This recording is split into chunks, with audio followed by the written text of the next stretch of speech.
Muy buenas noches, queridos amigos.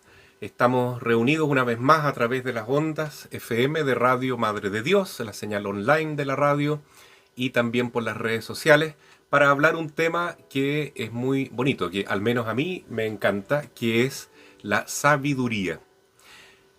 Ustedes saben que nuestro seminario tiene un lema que es Virtus et Sapientia, y eso significa virtud y sabiduría. Entonces estas son dos palabras que vale la pena meditar y reflexionar porque yo considero que son muy importantes, ¿no es cierto? ¿Qué es lo que es sapiencia? ¿Qué es lo que es sabiduría? ¿Y qué es filosofía? Filosofía es el amor a la sabiduría. Sofía en griego es sabiduría. Pero ¿qué tiene de especial la sabiduría? Bueno, hay un libro en la Biblia que se llama La Sabiduría. La Sabiduría. Y dice que Dios se recrea en la sabiduría, ¿no? Dios, cuando se conoce a sí mismo, genera una sabiduría.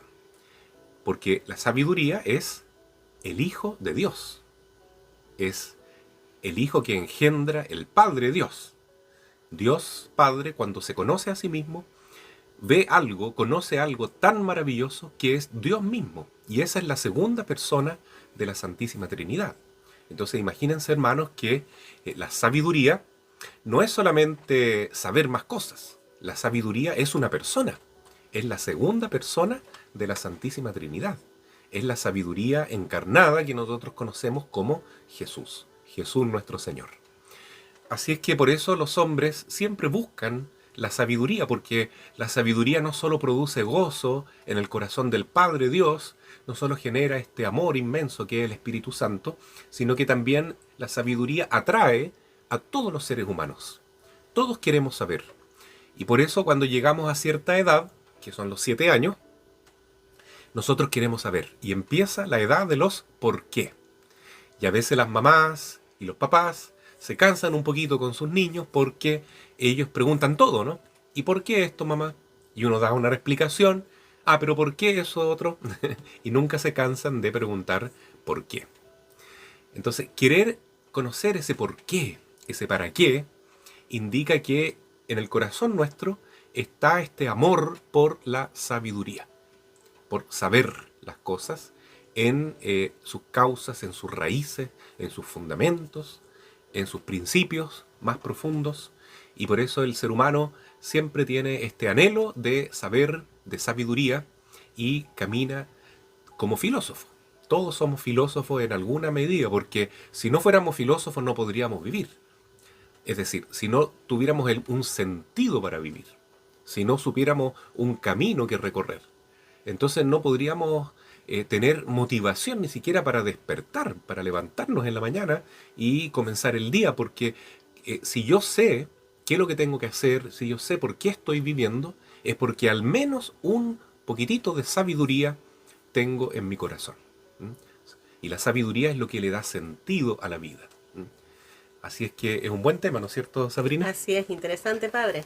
Y es algo que, bueno, cuando hablamos de esto de que nos surgen las preguntas, nos surge el plantearnos las cosas que ocurren en nuestro alrededor, porque los niños de 7 años, como usted mencionaba, es por lo que ven en su contexto alrededor, que empiezan a hacerse tantas preguntas. ¿Por qué sucede esto, mamá? ¿Por qué es esto, papá? Cada cosita es lo que observan, lo que los rodea.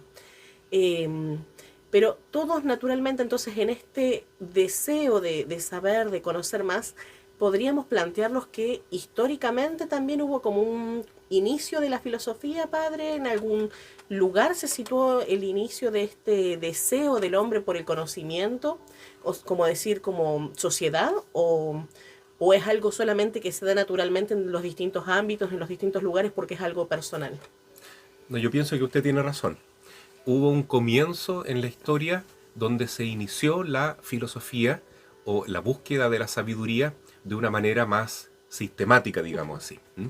Y ese comienzo se sitúa en el siglo séptimo antes de Cristo, en la zona donde se ubicaba eh, el imperio, digamos así, o no era un imperio, pero era una gran ecúmene, le llaman a ellos, ¿no es cierto?, como un grupo de países que vivían con una misma cultura, que era la cultura griega. Se llama la Hélade, porque eran ellos los helenos, los griegos, ¿no? Eh, y entonces, no exactamente en la península griega, pero sí en las costas de Asia Menor, que hoy se sitúa como el país llamado Turquía. Ahí comienza la filosofía. ¿Qué es lo que había antes de esta filosofía en ese lugar? ¿Qué había antes de este gusto o este deseo de buscar el conocimiento? Bueno, primero digamos que antes de la sabiduría, la humanidad, al menos en nuestra cultura occidental, éramos como un niño menor de 7 años, ¿no? Éramos menores, ¿no? ¿Y cómo piensan los niños menores? No piensan con la razón, tanto, ¿no? Sino que ellos piensan con una mentalidad un poquito mágica, mitológica, ¿no es cierto? Los niños como que viven en un mundo donde no distinguen la realidad de lo mágico, ¿ya? Como que todas las cosas estuvieran vivas, por ejemplo.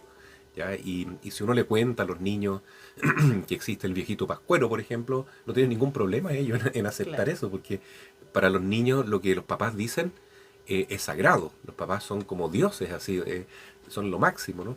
Entonces los niños no cuestionan nada y todo lo aceptan como una mentalidad fantástica, de fantasía, quiero decir, y de mitos. ¿Ya? Como Entonces, decirles que si se tragan una semillita va a crecerles en su estómago una planta y no se plantean y lo mucho. creen, no se cuestionan nada, ¿no? Todo lo creen los niñitos. Eh, y por eso son tan simpáticos y tan amorosos, porque son tan obedientes y tan espontáneos, dicen exactamente lo que piensan, no miden las consecuencias de nada y viven el momento. Pero llega una etapa de la vida, que son los 7 8 años, en que los niños ya empiezan a razonar y quieren saber por qué son las cosas. ¿Mm? Después viene otra edad más difícil, que es la adolescencia, la preadolescencia también, y esta edad de la juventud, donde todo se cuestiona mucho más aún. Y ahí se cuestiona la autoridad, se cuestiona a los papás, los profesores, todo lo que uno conoce y quiere formar un mundo como más ideal, más como eh, a la pinta del joven que quiere mejorar todo lo que ve y es idealista en el fondo, ¿no? Entonces, en contraposición, podríamos decir que en Grecia, antes de surgir la filosofía, habría como un pensamiento mágico, Y mitológico. mitológico. Sí, y esos mitos se mantienen a lo largo de toda la historia, ¿no? Por ejemplo, en Grecia existían estos mitos a los dioses del monte olímpico, ¿no es cierto? Del Olimpo. Estaban en ese monte, ahí dominaba Zeus, y estaba Atenas, estaba Afrodita, estaba el dios del mar, que era Poseidón. Poseidón, Neptuno, etcétera, el dios de la guerra, que era Marte. Entonces había dioses para explicar cada situación que vive el ser humano. ¿M? Entonces todo se explicaba de esa manera, con mitos, con leyendas. ¿Ya? ¿Por qué caen rayos? Ah, bueno, es que había un dios, en este caso Zeus, que lanzaba rayos del cielo. ¿Ya? Entonces la gente no se cuestionaba de manera científica la realidad, ¿no? Sino que todo en base a mitos y leyendas. Y llega este momento que son los filósofos del siglo VII antes de Cristo. Ahí tenemos uno que se llama Tales de Mileto, otro que se llama Anaximandro, su discípulo, otro discípulo Anaxímenes, Heráclito, que viven en esta costa de Turquía que llamamos Asia Menor en ese tiempo, y ellos empiezan a razonar de manera distinta y se preguntan, bueno, pero ¿de dónde vienen las cosas? ¿Mm? ¿Y es por algún hecho en particular que ocasione este cambio en la historia? ¿Hubo algún evento, algo en Grecia para que marque esta diferencia de dejar de aceptar ciegamente como un niñito los mitos que explican la realidad y los eventos cósmicos, por así decirlo? Claro, los griegos eran como el pueblo más potente que había en esa época, aunque había también otros pueblos importantes como Egipto, Babilonia, etcétera. Pero los griegos se habían expandido bastante a través de la guerra, ¿no? Especialmente con estos grandes guerreros que eran los espartanos, y también se habían expandido mucho por medio del comercio, ¿ya?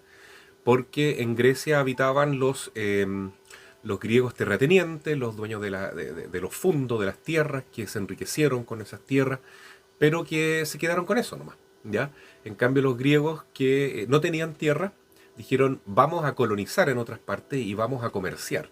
Y esos son los que empezaron a conocer otras culturas, empezaron a ir a Egipto, por ejemplo, empezaron a ir a otros lugares, y a ver nuevas realidades, nuevos contextos culturales y a darse cuenta de que no todo era así como se decía en los mitos, sino que otros tenían otras leyendas, otros mitos, algunas cosas en Egipto, por ejemplo, no se explicaban con dioses, sino que con matemática, con ingeniería.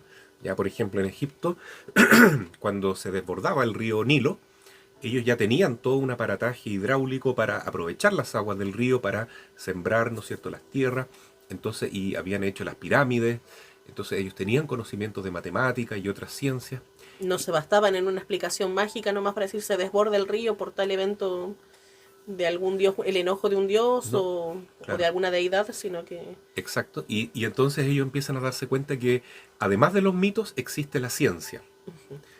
Y estos griegos empiezan no solamente a asimilar estas ciencias, ¿no es cierto? Ingeniería, geometría, matemática, astronomía, etcétera, sino que empiezan a hacerse preguntas más profundas, como ¿de dónde viene el mundo? ¿De dónde salió el universo? ¿Por qué todo es tan ordenado? ¿No? ¿De qué están hechas las cosas? o sea que van de la mano la filosofía y la ciencia un poco el surgimiento. Sí, al principio no se funda la filosofía como tal, sino que la ciencia en general, ¿no? Y una ciencia que abarca todo. Sería como la madre de todas las ciencias Sí, la filosofía. yo creo que sí, porque la pregunta de la filosofía es la madre de todas las preguntas, ¿no? ¿De dónde viene todo? ¿De dónde salió todo? Esa sería la primera pregunta oficial, por así decirlo, que se hace Oficialmente la es la filosofía. primera pregunta de la filosofía. ¿Cuál es el principio de donde todo se origina? ¿Mm? Y eso es muy profundo porque finalmente, si uno se pregunta en serio cuál es el principio de todas las cosas, nos vamos a encontrar con Jesucristo. Porque solamente Jesús puede decir, yo soy el principio, yo soy el alfa y la omega, el principio y el fin.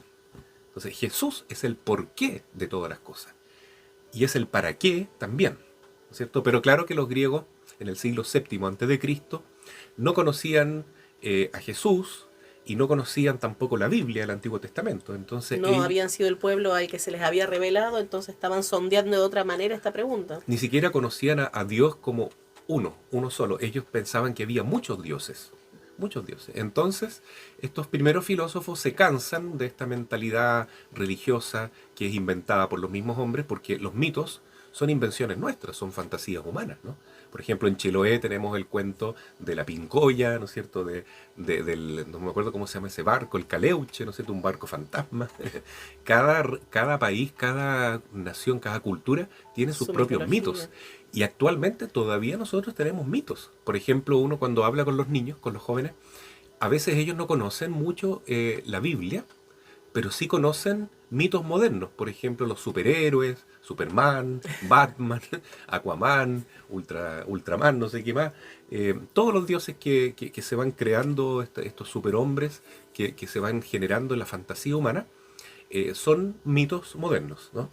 La diferencia es que en la época de estos griegos, esa era la única explicación que había para la realidad, ¿no es cierto? No tenían ciencia y mucho menos tenían la explicación religiosa de hoy, que es la Biblia, la Sagrada Escritura, donde está contenida la verdad completa revelada por Dios.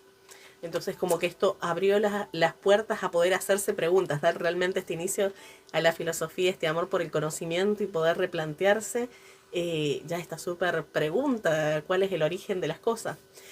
Usted comentaba que había como un primer gran filósofo. ¿Quién sería en ese caso? ¿Cómo? El primer filósofo que está situado en el siglo VII y VI antes de Cristo es Tales de Mileto.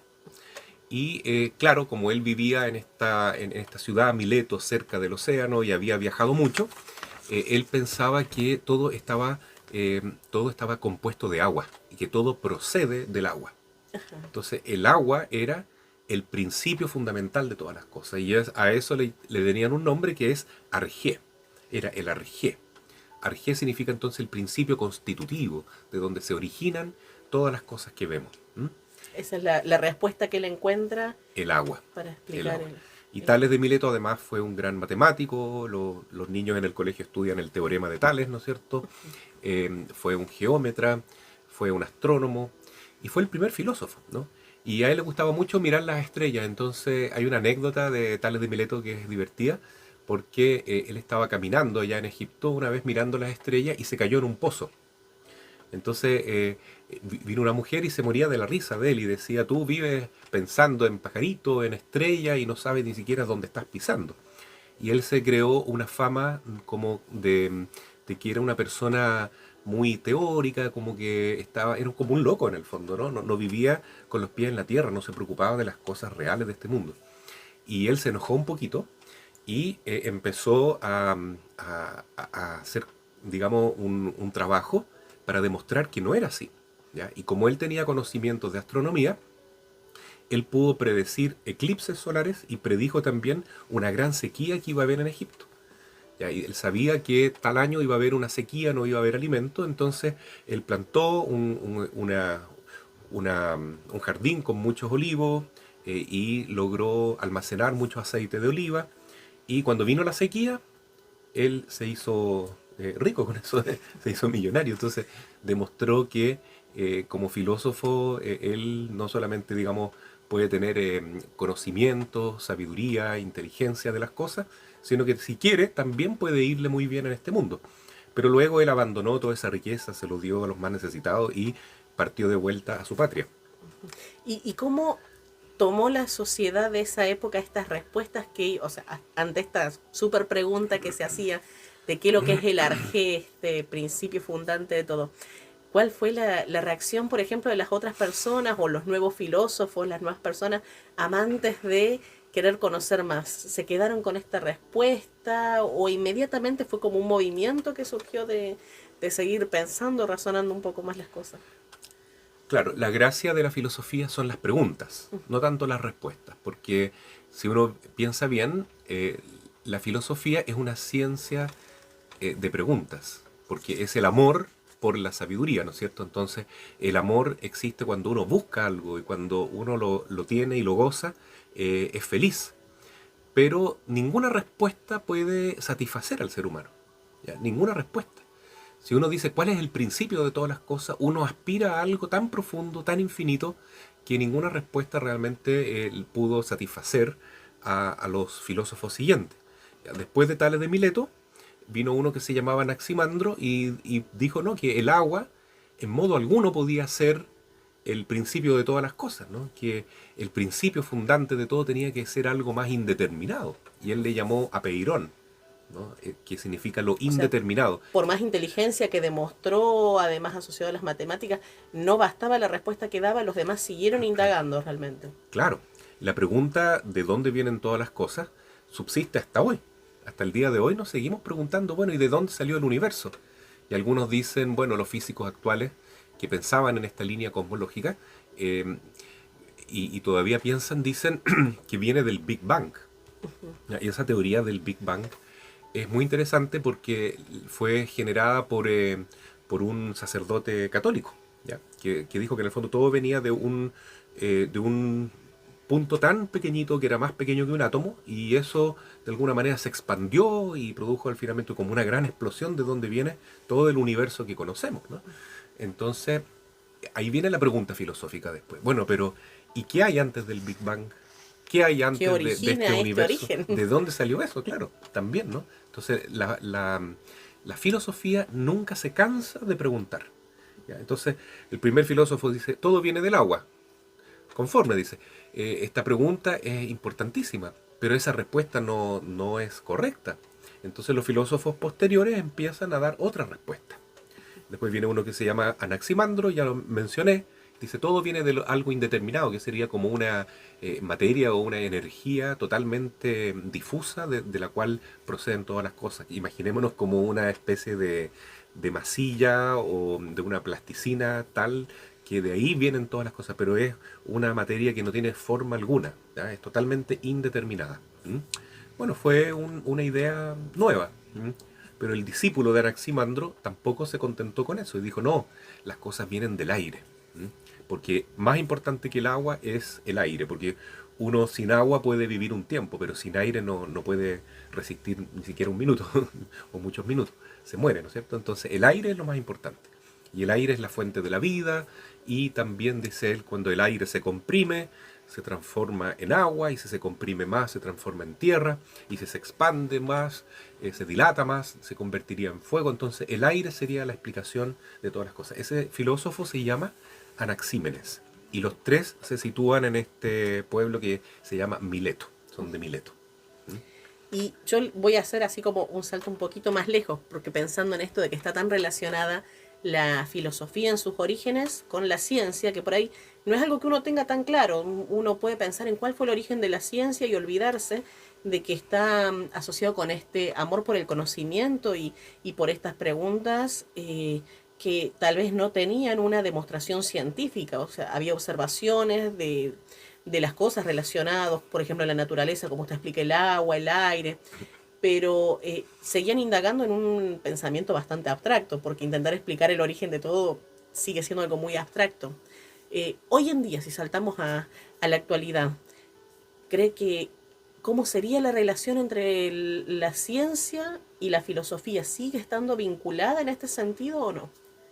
Sí, en este tema de del cosmos, del universo, está cada vez más vinculado todo, ¿no es cierto? Porque fijémonos lo que pasó en los siglos del iluminismo o de la ilustración que se dice en estos siglos XVII, XVIII, estos siglos de la Revolución Francesa. Eh, entonces, en esa época era muy importante la ciencia física de Newton. ¿Y qué decía Newton? Que todo en el mundo físico está compuesto con un espacio infinito y también con un tiempo infinito, ¿ya? Y ahí vienen las leyes de la física de Newton, que parecían una cosa absoluta, que era una cosa que nadie iba a cuestionar. Y acá hasta el día de hoy se estudia, ¿no? Todavía se...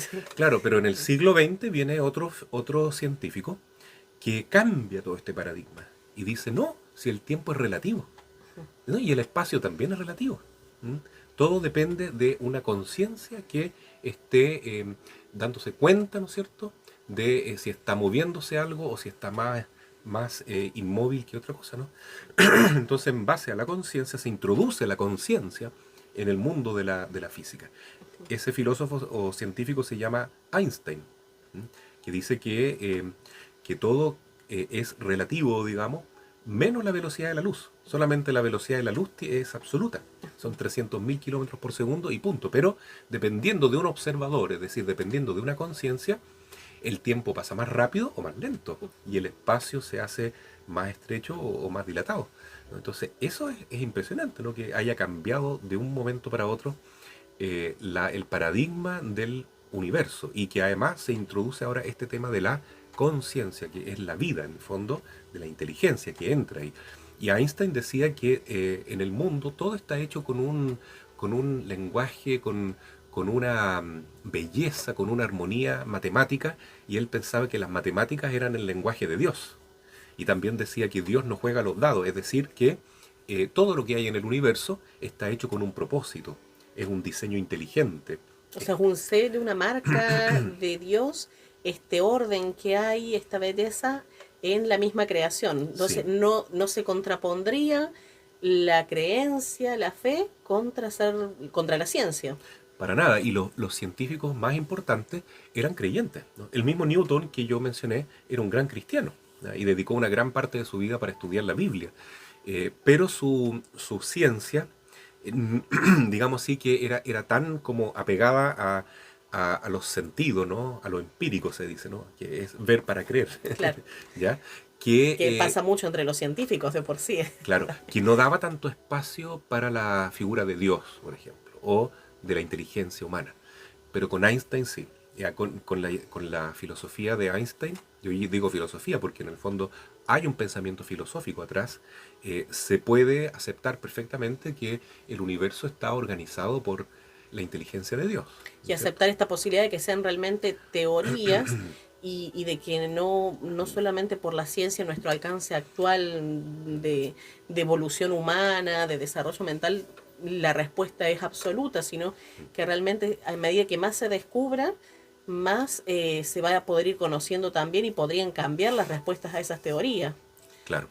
Y también hay otro científico bien conocido actualmente que es Stephen Hawking, que era un físico que tenía un problema, ¿no es cierto?, de, que estaba con los nervios bastante así, digamos, eh, De esclerosis, descompuesto, ¿no es cierto? Entonces esclerosis. estaba así como sin inmóvil, era discapacitado totalmente en su cuerpo, pero en su mente era muy inteligente. Y él vivió mucho tiempo en esta silla de ruedas y escribió varios libros. Pero lamentablemente este científico se fue poniendo cada vez más ateo, ¿ya? A pesar de que él hizo bien popular la teoría del Big Bang y eso favoreció al pensamiento cristiano porque si el universo tiene un comienzo, es más fácil entender que el universo fue creado por Dios, ¿no? Sin embargo, al final de su vida, Stephen Hawking opta por un ateísmo total, un ateísmo radical.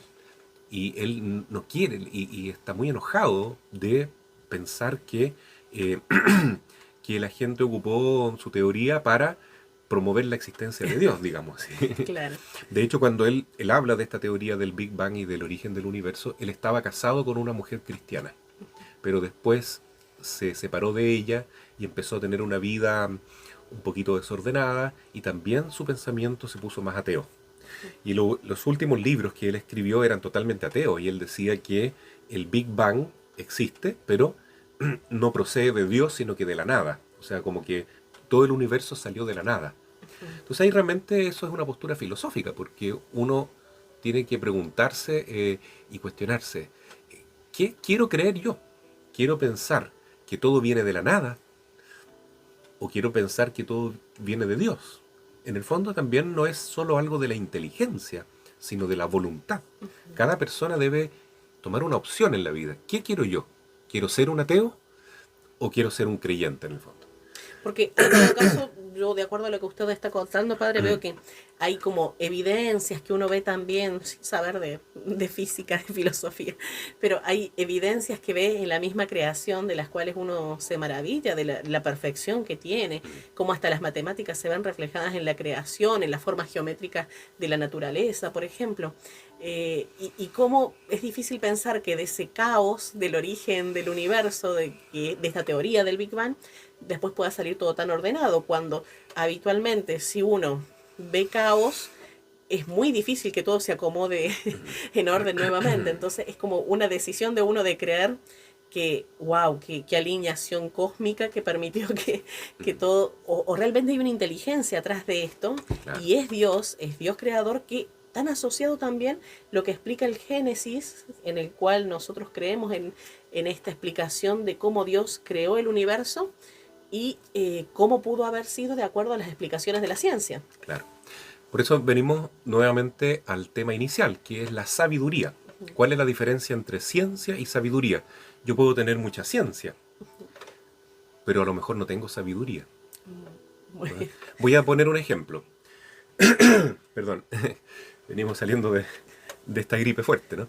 Eh, Ejemplo, yo tenía un profesor en el colegio que era un gran científico, era un muy, muy buen profesor.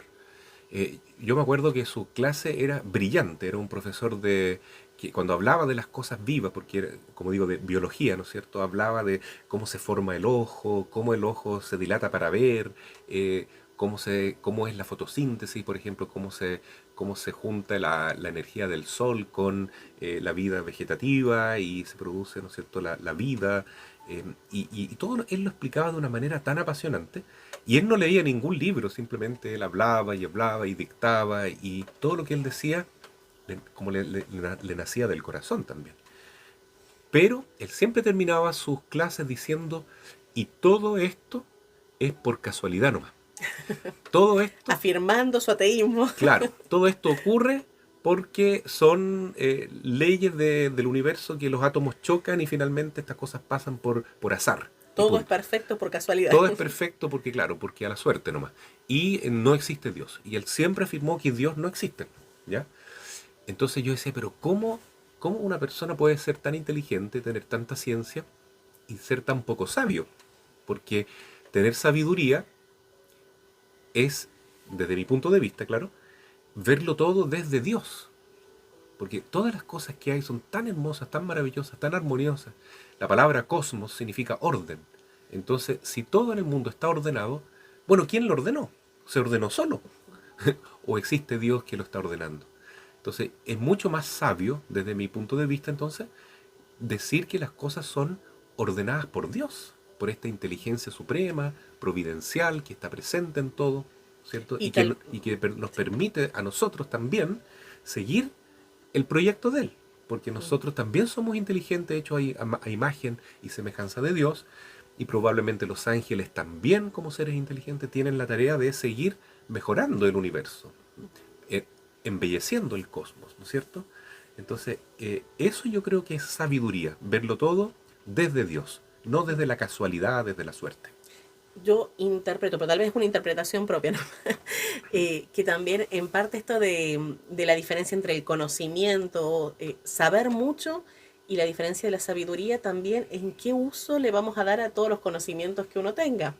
Porque una persona puede tener muchísima experiencia, mucho conocimiento científico, pero si no lo usa para realmente hacer ni más feliz su vida, ni la de su prójimo, ni hacer un bien al que tiene cerca, no es un uso sabio del conocimiento.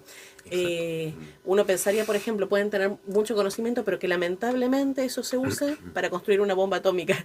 Y entonces no fue un uso sabio, fue Claro. una persona con mucho conocimiento, pero la finalidad que se le ha dado es terrible.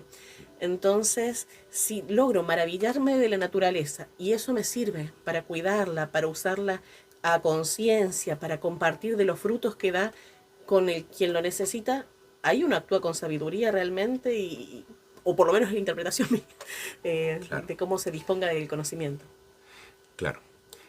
Así es que por eso yo que quiero tanto el lema que tiene el seminario, ¿no? Porque dice virtud y sabiduría, ¿no es cierto? No solamente sabiduría, o sea, un conocimiento teórico de las cosas, sino también virtud, un conocimiento práctico que lleve para que nuestra vida tenga un propósito para amar, para servir, para dejar una huella en este mundo con buenos ejemplos. ¿M? Y dejarse iluminar realmente o sea, estar bajo la sombra de Dios, por así decirlo, para que ese conocimiento se vuelva sabio también, Claro. para que pueda dar esos buenos frutos.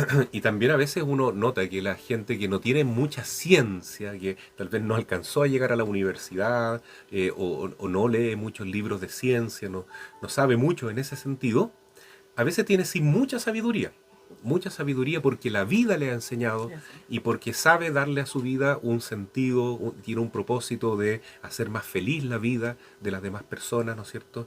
Y eso lo ve mucho en la gente, ¿no es cierto?, que es más creyente, creo yo, y que ama más a Dios. Y yo lo veo en las comunidades de campo, las personas que van a la iglesia.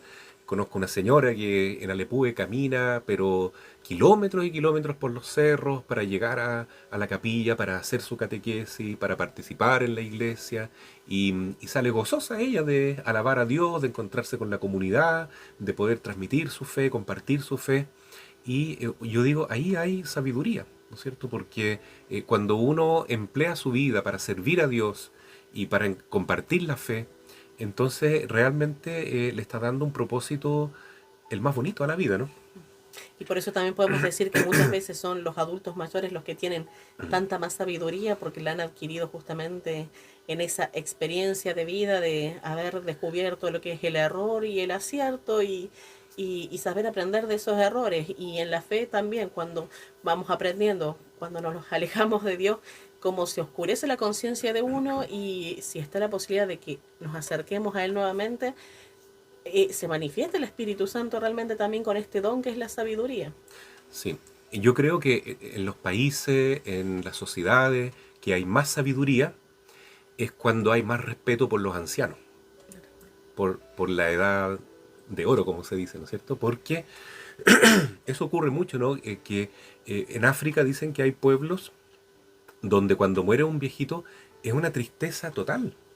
Todos hacen un duelo terrible porque cuando se muere una persona de edad, es como que se quemó la biblioteca del pueblo. O sea, toda la fuente de sabiduría, de consejos, de conocimiento, los más importantes de todo, están en las personas de edad, Las personas mayores. que conservan en su memoria, ¿no es cierto?, las tradiciones, los conocimientos, las virtudes de ese pueblo, de esa cultura, de esa familia.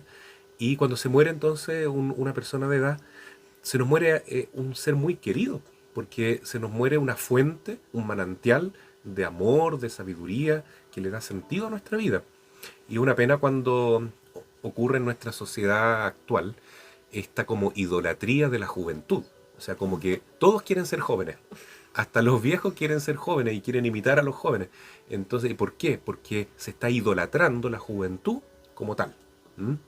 Pero la juventud es una etapa de la vida nomás. Una etapa muy linda de la vida por lo demás. Pero cada etapa tiene su ventaja, ¿no? Es decir, cada etapa tiene su maravilla, su belleza. ¿Ya? Y los jóvenes, claro, son muy idealistas, tienen muchas ganas, pero les falta sabiduría, les falta experiencia, les falta conocimiento. Y son muy idealistas a veces en mal sentido, porque quieren cambiar el mundo y quieren hacerlo todo de buenas a primeras, pero les falta más consejo de los que tienen sabiduría.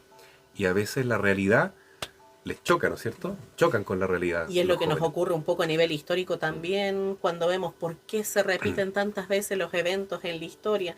Que dicen, no aprende más el ser humano, vuelve a caer en las guerras, vuelve a caer en los pleitos.